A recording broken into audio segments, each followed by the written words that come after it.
Hello दोस्तों, कैसे हैं आप लोग। हमारी आज की कहानी का नाम है उदासी। रिद्धि और साहिल साथ काम करते हुए एक दूसरे के करीब आ गए।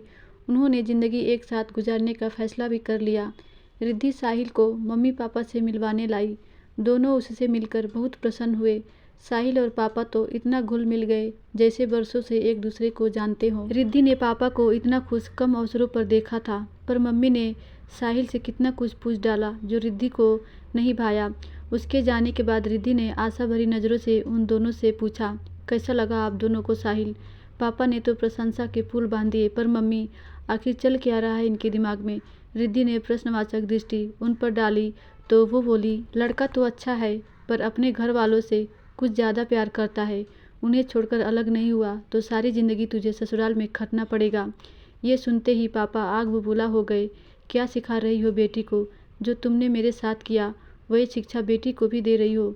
आप चुप रहिए। हम अलग नहीं हुए होते तो अभी तक उस परिवार में पड़े होते जहां हमारे हिस्से 2 छोटे छोटे कमरे थे। हिस्सा मांगा तो व्यापार भी चमक गया, आलीशान घर भी बन गया। तारीफ तो कभी करोगे नहीं, बस बुरा ही ढूंढते रहना। मम्मी ने तेज आवाज़ में कहा। पापा दर्द भरी आवाज़ में बोले, तुमने मुझसे क्या छीन लिया। तुम कभी समझ ही नहीं पाई। स्वार्थ का चश्मा चढ़ा रहा तुम्हारी आंखों पर। मम्मी फिर शुरू हो गई, सुखी रहना है तो इनकी बातें मत सुनना। इनका तो व्यापार था, बंटवारा आसान नहीं था, फिर भी मैंने करा लिया। तुम दोनों नौकरी करते हो, जब चाहो अलग हो जाना। पापा बोले, पर अलग होना क्यों है। मेरा परिवार भी फिर भी बड़ा था। माता पिता और 3 भाई, सब परिवार एक घर में रहते थे। साहिल की एक बहन है, वह भी विदा हो जाएगी। फिर माँ बाप और यही दोनों रहेंगे। अरे हमारी भी एक ही बेटी है। उन लोगों को देखती रही तो बुढ़ापे में हमारा ख्याल कैसे रख सकेगी। रिद्धि जानती थी मम्मी स्वार्थी है, पर इतनी दूर की सोच पर उसे आश्चर्य हुआ। हंसकर बोली, छोटी बच्ची नहीं हूँ, अपना भला बुरा समझती हूँ।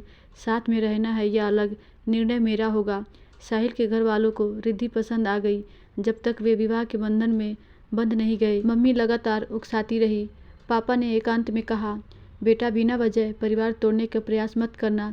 इससे तुम्हारा अहम भले संतुष्ट हो जाए, पर साहिल तुम्हें माफ़ नहीं करेगा, जैसे मैं तुम्हारी माँ को नहीं कर सका। साहिल माफ़ नहीं करेगा, ये सोचकर बिना बात दबी तो नहीं जाऊंगी ना। पापा को लगा कुछ कहना बेकार है। मम्मी ने चुपके से सब सुना। वह संतुष्ट थी। साहिल की मौसी ने जब से रिद्धि के मम्मी पापा को देखा था, वह बेचैन थी। मौका पाकर अपनी बहन से बोली, यही परिवार मिला तुम्हें साहिल के लिए। क्या हुआ दीदी, कितनी प्यारी तो है बहू, पर इसकी माँ बहुत तेज है। मेरे पड़ोस में रहते थे संयुक्त परिवार में, इसकी माँ ने पूरा घर तोड़ दिया, विवाह तक में नहीं बुलाया। ये सुनकर साहिल की माँ का दिल धड़क गया। साहिल माँ की उदासी भाप गया। पूछने पर माँ ने सब कुछ बताया। साहिल ने विश्वास दिलाते हुए माँ को धीरज रखने को कहा। रिद्धि और साहिल के हनीमून से लौटने के बाद जिंदगी पटरी पर लौट आई। एक दिन साहिल की बहन मीरा ने कॉलेज फंक्शन में पहनने के लिए रिद्धि की साड़ी मांगी। रिद्धि ने पूछा, तुमने पहले कभी साड़ी पहनी है। मीरा के न कहने पर वह छूटते ही बोली, तो सत्यानाश करने के लिए मैं अपनी साड़ी दूं। गिर पड़ी तो साड़ी तो मेरी फटेगी न। बात हंसकर कही गई, लेकिन दिल तोड़ने वाली थी। मीरा उत्तर देती कि माँ बोल पड़ी, ठीक कह रही है रिद्धि, तुझे आदत नहीं है ना, मेरी पहन ले कोई। मीरा का उतरा चेहरा देखकर रिद्धि को लगा कि उसने गलती कर दी, परंतु मम्मी को बताया तो उन्होंने खुशी जताई। साहिल ने माँ और मासी के साथ एक योजना बनाई। मौसी ने सप्ताह के लिए नए जोड़ों को अपने यहाँ बुलाया। 4 घंटे का सफ़र था। मम्मी का फ़ोन आया। रिद्धि शहर का नाम बताती कि साहिल बोल पड़ा, सासू माँ आप 1 हफ्ते बाद रिद्धि से सब हाल ले लेना। इसके बाद उन्होंने सप्ताह भर फ़ोन नहीं किया। मौसी के घर खूब सत्कार हुआ। बराबर में आलीशान 3 मंजिला कोठी थी। रिद्धि को मौसी ने बताया कि पड़ोसियों ने डिनर पर बुलाया है, तो रिद्धि हैरान रह गई। वहाँ जितना अपनापन और प्यार पाया वो कल्पना से कहीं परे था। घर में हम उम्र युवक युवतियाँ थे जो बहुत प्रेम से मिले।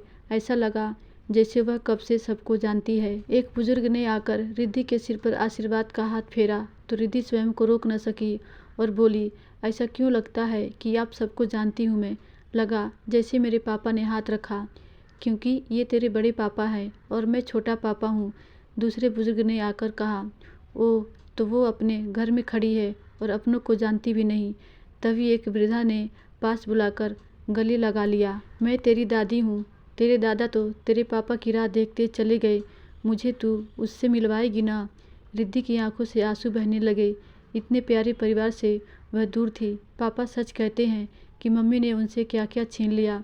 सप्ताह भर अपने परिवार के साथ बिताकर जब वह वापस आई तो परिवार का महत्व उसके सामने स्पष्ट था। मेरा आईने के सामने माँ की एक साड़ी कंधे पर फैलाई खड़ी थी।